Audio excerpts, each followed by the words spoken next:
बाद में पढ़ लेंगे, जो झूठ को आदत बना चुके थे, जिन्होंने इंसानों को दुख दिया, अत्याचार किया, इंसानों का हक मारा, जो कहते थे अल्लाह तो माफ कर देंगे, लेकिन तौबा नहीं की। जब वे प्रवेश करेंगे वे कांप उठेंगे और कहेंगे, क्या हम ईमान वाले नहीं थे? क्या हमने शहादत नहीं पढ़ी थी? हाँ, पढ़ी थी, लेकिन उसकी जिम्मेदारी निभाई नहीं। यहाँ की सजा अस्थायी है, जब तक उनके गुनाह रहेंगे सजा चलेगी। फिर वे दूसरा दरवाजा एक जंगली चीख के साथ खुलेगा। इसका नाम है लज्जा, यानी ऐसी शिखा जो निगल लेती है। यह आग जीवित है, जैसे इसमें बुद्धि हो, और यह अपने शिकार को ढूंढती हो। यह उन लोगों को ढूंढ लेगी जिन्होंने इस्लाम का मजाक उड़ाया, कुरान की आयतें सुनकर हंसे, अजान सुनकर अनदेखा किया, मुसलमानों का मजाक बनाया। लज्जा उन पर सांप की तरह छलांग लगाकर, शेर की तरह मांस नोचकर, हड्डियां तोड़कर हमला करेगी। फिर उन्हें जोड़ा जाएगा ताकि यह दर्द अनंत चक्र में चलता रहे। तीसरा दरवाजा गहरी खामोशी में खुलेगा। इसका नाम है सकर, यानी वह आग जो नष्ट कर देती है। यहाँ सजा उन लोगों के लिए है जिन्होंने भूखों को देखकर कहा, मुझे क्या फर्क पड़ता है, जिन्होंने अनाथों को ठुकराया, गरीबों को अनदेखा किया, मदद मांगने वालों को छोड़ दिया, जो केवल सुख में डूबे रहे। उनसे पूछा जाएगा, सकर ने तुम्हें क्या सिखाया? वे जवाब देंगे, हम नमाज नहीं पढ़ते थे, हम गरीबों को खाना नहीं देते थे। अब वे भूखे हैं, कोई खाना देने वाला नहीं। वे प्यासे हैं, कोई पानी देने वाला नहीं। उनका दर्द उनकी दुनिया की क्रूरता को लौटा रहा है। चौथा दरवाजा हुत्मा एक धातु की आवाज में खुलेगा। हुत्मा वह आग है जो दिल को चूर चूर कर देती है।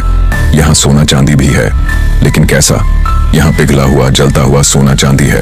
वे धनी जो अपनी दौलत पर इतराते थे, जो कहते थे थोड़ा और चाहिए, जिन्होंने गरीबों का अपमान किया, संपत्ति की पूजा की, उनकी सजा यही होगी। उनका सोना गले की जंजीर बनेगा, चांदी लोहे का कोड़ा बनेगा। हुत्मा न केवल शरीर जलाती है, बल्कि लालची और स्वार्थी दिलों पर हमला करती है। उन्हें बार बार पिघलाती है, फिर बनाती है, फिर पिघलाती है। एक अनंत दर्द। पांचवा दरवाजा जहीम एक भयानक गर्जना के साथ खुलेगा। जहीम धधकती शिखाओं का भट्ठा है। यहाँ सजा उन लोगों के लिए है जो अहंकारी थे, जिन्होंने कमजोरों पर अत्याचार किया, उन शासकों ने जो प्रजा पर जुल्म किए, उन मालिकों ने जो नौकरों को दुख दिया, उन पतियों ने जो पत्नियों को मारा, उन माता पिताओं ने जो बच्चों को दुख दिया, जिन्होंने सोचा कि उनका तख्त अल्लाह के अर्श से बड़ा है।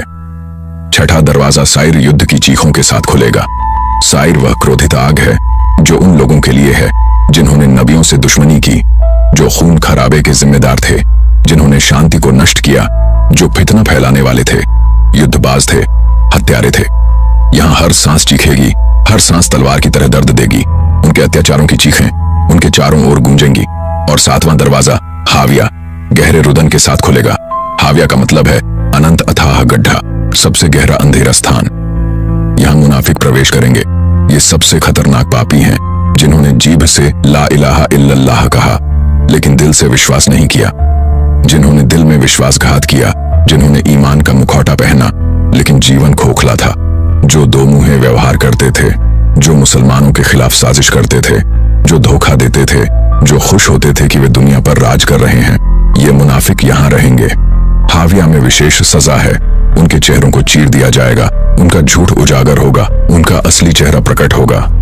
ऐसी कोई आग नहीं जो मुनाफिक को जला सके, क्योंकि मुनाफिक सबसे विषैला झूठ है, सबसे घातक बीमारी, सबसे बड़ा विश्वासघात।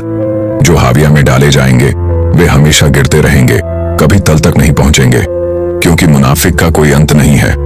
हे दोस्त, तुमने यह वीडियो देखा, तुमने इन भयावह दृश्यों को देखा, इन भयानक सजाओं को सुना। अब फैसला करने का समय है। तुम किस तरफ होना चाहते हो, जन्नत में या जहन्नम में? यह तुम्हारे हाथ में है। यह तुम्हारा फैसला है। तुम्हारे पास अभी समय है। तुम अभी सांस ले रहे हो। तुम्हारे पास अभी मौका है। तुम्हारा दिल अभी धड़क रहा है। तुम्हारी आत्मा अभी जीवित है। तौबा का दरवाजा अभी खुला है। लेकिन कब तक? आज रात तक, कल तक, अगले हफ्ते तक? कोई नहीं जानता सिवाय अल्लाह के। शंख कभी भी बज सकता है, किसी भी सांस में, किसी भी सेकंड में। इसराफील अल्लाह के आदेश का इंतजार कर रहे हैं, और तुम अभी भी गाफिल हो, अभी भी खेल में डूबे हो, अभी भी कह रहे हो बाद में करूंगा, बाद में नमाज पढ़ूंगा, बाद में तौबा करूंगा, बाद में खुद को ठीक करूंगा। लेकिन अगर वह बाद कभी ना आए, अगर आज रात तुम्हारी आखिरी रात हो,